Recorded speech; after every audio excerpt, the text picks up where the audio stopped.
In what universe should Devin Booker be the highest paid player in NBA history? Let's know just right now between all these guys. Who gives a if Devin Booker walks into my office, I'm the Phoenix Suns, and he says, yeah, I need this, and or else I'm leaving. Oh, there's the door. It is unlocked. It is unlocked. There's the door. What are you talking about? Yeah.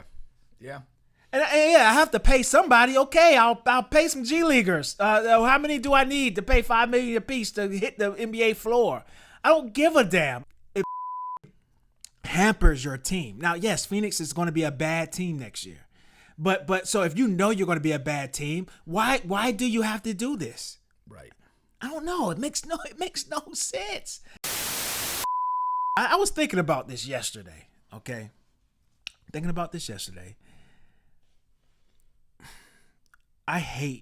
I really do hate when NBA teams, they pay players, right? They pay these players simply because I think they're afraid to lose them.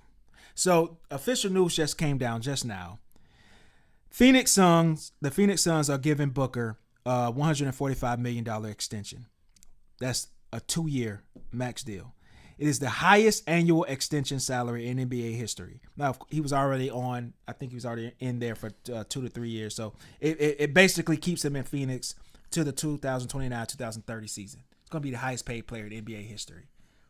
In what fucking universe should Devin Booker be the highest paid player in NBA history? Let's know just right now between all these guys. Who gives a shit if Devin Booker walks into my office, I'm the Phoenix Suns, and he says, yeah, I need this, and or else I'm leaving. Oh, there's the door. It is unlocked. It is unlocked. There's the door. What are you talking about? Yeah. And I have to pay somebody. Okay, I'll pay some G Leaguers. How many do I need to pay $5 million a piece to hit the NBA floor? I don't give a damn. I'm not going. It fucking hampers your team. Now, yes, Phoenix is going to be a bad team next year. But so if you know you're going to be a bad team, why do you have to do this? Right.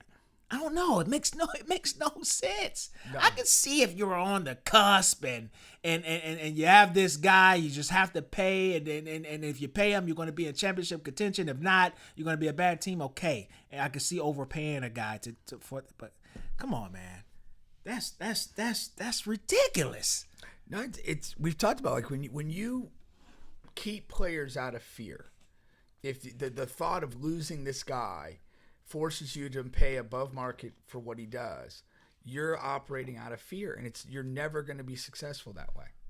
You literally have to realize these players are disposable assets.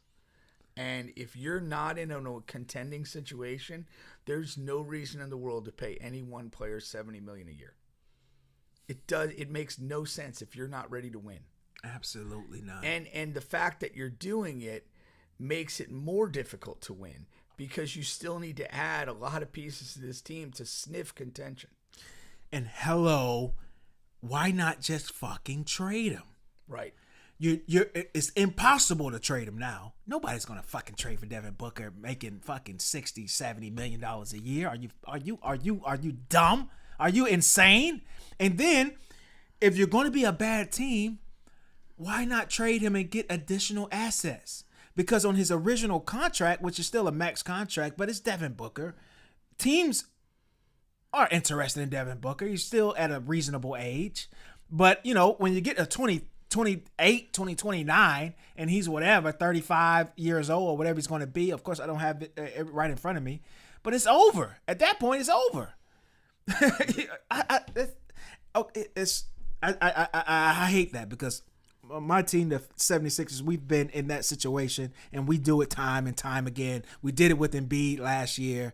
That was fucking nuts, giving him a 3-year extension when he hasn't played. And Embiid I love Embiid, but come on, man, what are you doing, Daryl?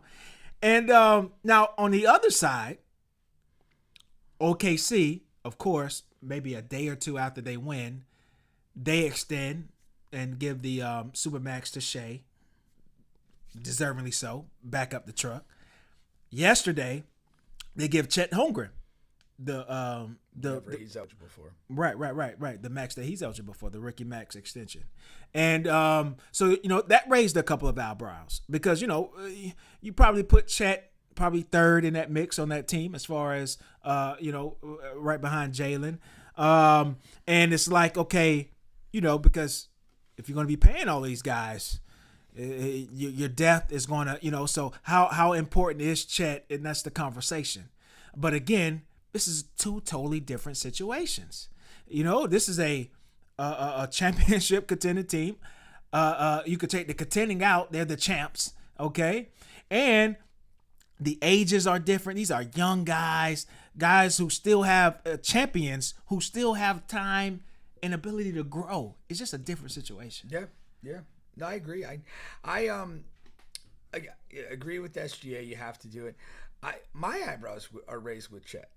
Because to me, he's been a nice piece of that team, but he has not distinguished himself as a standalone all-star level player.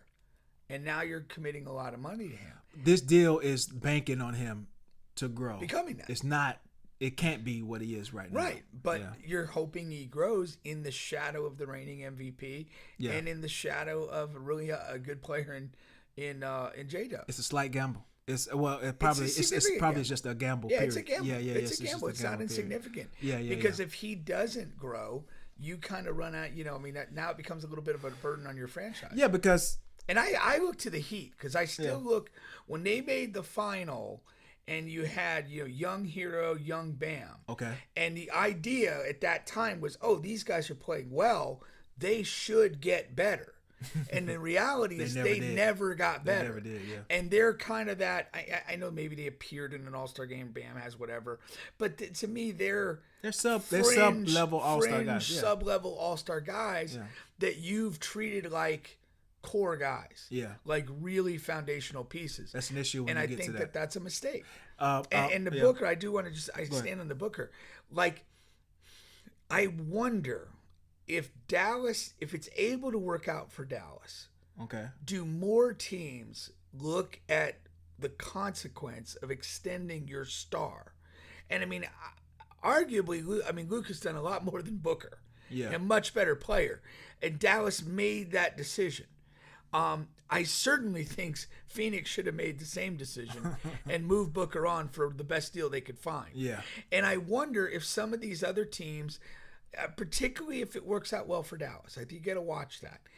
And the way that Oklahoma City and Indiana were constructed with depth. Yeah. Do we see a shift in the mentality of the league that you don't just die over these alleged superstars who may not quite be that for whatever money they let you pay them, versus saying, hey, no, maybe we're not winning now, and I don't want to pay this guy when he's 32, 33 years old as much as this extension would provide. Let's move him. Let's rebuild. You would think with the new salary cap restraints that would be the case. But I would argue, or I would say, no, that's not going to be the shift. And I think more NBA teams, they work out of fear than actual basketball knowledge. Yeah. And I think a lot of teams are going to look at the Dallas thing as like, there's no way we're going to get lucky and get the number one pick if we trade off our best asset here. And I think that's how they're going to look at it. Now, I think it'll take another team doing it on a singular level, and them not receiving the number one pick in the NBA draft and it working out for them. Yeah. But Dallas is just going to be a situation that sticks out like a sore thumb because they received that number one pick that no one in the world thought that was going to happen. So yeah, but on the Chet thing, it is interesting because it is a significant gamble now to think about it, because you have one more year with this team, and then it's a 95% chance you're going to have to let the other center go, Hartenstein, which they kind of run they run a double center, but they're both only playing 27, 28 minutes a game. They literally split the duties. Yeah. And is Chet going to be able to man the primary center duties. I'm not sure of that. I haven't seen it yet. I haven't seen enough from his body, and he has to get in the weight. All of that stuff matters. And then again, Hartenstein is a great depth piece. And then I don't know what they're going to do with Jalen.